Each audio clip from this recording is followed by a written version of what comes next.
Okay, so you want to own a gold mine. Buy some land, dig a hole, and watch the money come pouring out of the ground.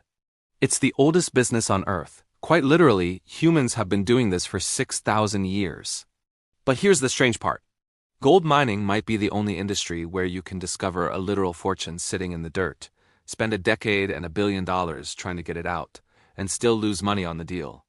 Anyway, by the end of this video, you'll know exactly how gold actually gets pulled out of the ground and turned into profit. Why finding gold is the easy part and the real business is somewhere else entirely. And why so many mining companies with billions of dollars in gold sitting right beneath them still manage to go broke. Let's start with the part everyone gets wrong. Finding gold is not the hard part. Geologists have mapped most of the planet's crust well enough that we generally know where gold deposits sit. The hard part, the part that actually determines whether you make money, is everything that happens after discovery. Here's the first number that should stop you in your tracks. It costs, on average, somewhere between $1 and $3 billion to take a major gold deposit from discovery to an actual producing mine. And that process takes anywhere from 10 to 20 years. Think about that. 2 decades of spending before a single ounce reaches a buyer. You're not running a business yet. You're funding a very expensive, very slow bet. So where does all that money actually go? Roughly 4 stages, and each one can kill the entire project on its own. Stage 1 is exploration, drilling core samples across the land to figure out how much gold is actually down there and whether it's worth pursuing. This alone can cost tens of millions of dollars. And here's the brutal statistic. Industry estimates suggest that out of every few thousand exploration projects started worldwide, only a tiny handful ever become an actual working mine. Something like 1 in a few thousand? It's less like a business plan and more like a lottery ticket you have to pay to keep playing. Stage 2 is feasibility, proving not just that the gold exists, but that you can dig it out cheaper than what you'll sell it for. This is where engineers calculate ore grade, meaning how many grams of gold sit in each ton of rock you'll have to move. And this number matters more than almost anything else in the entire business. A high-grade mine might have several grams of gold per ton of ore. A low-grade mine might have less than 1 gram per ton, which means to get a single ounce of gold from a low-grade deposit, you might need to blast, crush, and process over a ton of solid rock. Think of it like panning for gold, except the river is a mountain and the pan is a machine the size of a football stadium. Stage 3 is construction, actually building the mine, the processing plant, the roads, the power infrastructure, sometimes an entire town to house workers in the middle of nowhere. This is where that $1 to $3 billion price tag really piles up, and it's also where projects blow their budgets the hardest. Cost overruns of 20 to 50% above initial estimates are disturbingly common in this industry because you're often building massive infrastructure in remote, harsh, sometimes politically unstable locations. And stage 4, finally, is production, actually running the mine, extracting the ore, processing it, and selling gold. This is the only stage that makes you money.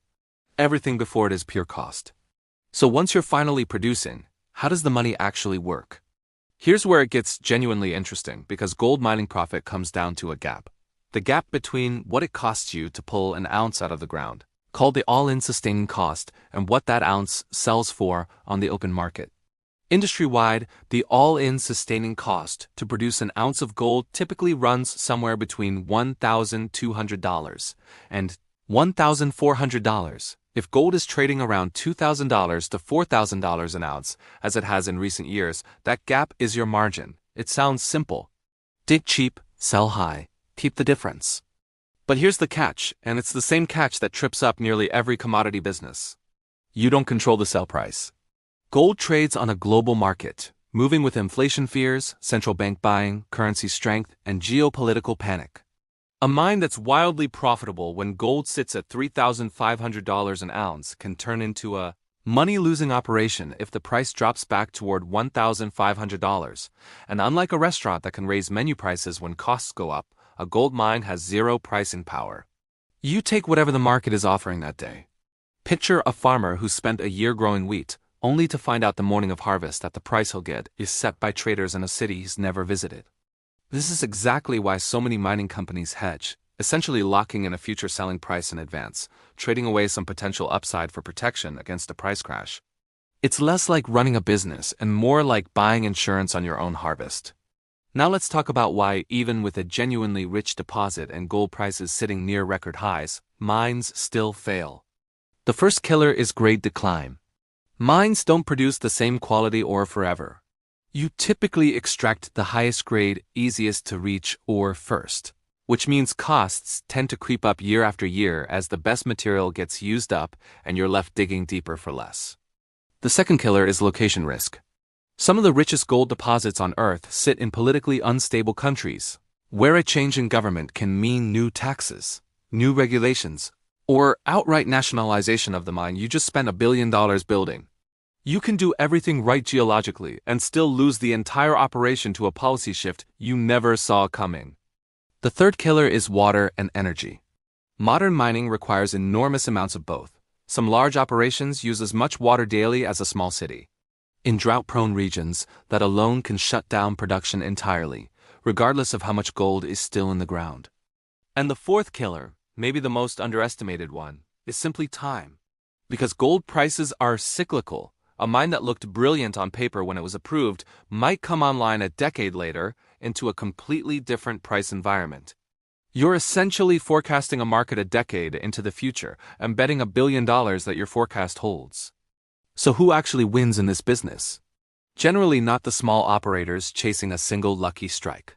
It's the major diversified miners, companies running multiple mines across different countries and price cycles, so a bad year in one location gets absorbed by a good year somewhere else. They're not really betting on one deposit.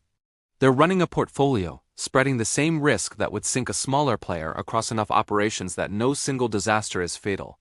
Which is really the story of the entire industry. Gold mining looks like a treasure hunt from the outside. Find the shiny metal, dig it up, get rich. But on the inside, it runs more like a decade-long infrastructure project wrapped around a commodity bet you can't control, where the gold itself was never really the hard part. The hard part was surviving long enough to reach it.